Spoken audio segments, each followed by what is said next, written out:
Hello students, आइए आज हम लोग क्लास 9 के बहुपद के गुणनखंड के प्रश्नावली 3 का सी का क्वेश्चन नंबर 3 देख रहे हैं। देखिए, जनरली जब हम अभाज्य गुणनखंड यहाँ पर गुणनखंड करने जाते हैं तो उस स्थिति में अभी तक जो हम देखे हैं ये आपको z या x या y के गुणांक में 1 रहता था या न कुछ रहता, तो वहाँ करना आसान होता। अभी थोड़ा सा इस क्वेश्चन में थोड़ा सा डिफिकल्ट हुआ है क्योंकि डिजिट बड़ा हो रहा है। डिजिट जब बड़ा हो रहा है, पहला और तीसरा का गुणनखंड का डिजिट बड़ा हो रहा है, उस स्थिति में हम क्या करें? तो उस स्थिति में उसको बनाने के लिए आपको कुछ काम करना पड़ेगा। तो सबसे पहले तो पहला गुणित तीसरा कीजिए, तो 30 और 15 -15 है, हम साइन ले लेते हैं। तो 15 दिया 45, 450 हो गया। क्योंकि 7 यह छोटा अंक है, जिसकी वजह से इसको तोड़ करके बनाने में आपको दिक्कत होगा। तो क्या काम कीजिए कि पहला और तीसरा का गुणनखंड कर लीजिए, अभाज्य गुणनखंड। अब 450 के अभाज्य गुणनखंड कीजिए, तो 2 से करेंगे तो कितना हो जाएगा? 2 दूना 4, 2 दूना 4 और 2 पंचे 10, 225। अब 2 से नहीं लगेगा, 2 2 4 5 9, जोड़ के 9 पुर रहा है, इसको तो 3 से लगेगा।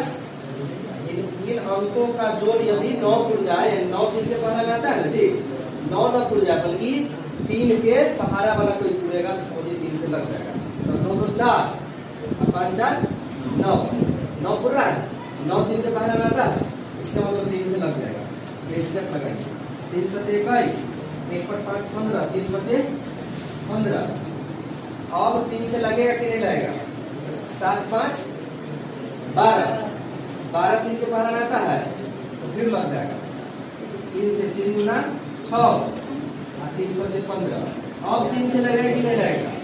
5 और 7, 7 3 के पहाड़ा में है, नहीं लगेगा। इसका मतलब किससे लगेगा? 5 से। यानी किससे किसमें भाग लेगा ये भी थोड़ा सा हम आपको बता दिए हैं। अब देख लीजिए कि ये जो आपका खंड आ गया, इसी खंड को तोड़ेंगे तो इस खंड को अगर अलग अलग करके गुना करेंगे तो इतना खुल जाएगा। इसी में से हमको 7 भी पूरा लेना है, जोड़ के घटा के। तब क्या करना है कि इसको हम कैसे कैसे लिख सकते हैं? इसको लिख सकते हैं 2 गुने 225, लिख सकते हैं ना, 2 गुने 225। तो 2 और 225 का जोड़ घटा तो भी 7 पूरेगा। 2 और 225 का जोड़ घटा तो भी 7 पूरेगा? नहीं पूरेगा।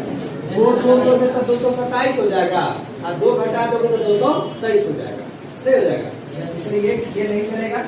अब लिख सकते हैं इस दोनों को 7 में 2 तिहाई 6, तो 6 गुने हम लिख सकते हैं इसको 75। 2 तिहाई 6, 6 गुने 75 करेंगे तब भी हमको 450 मिल जाएगा। तो क्या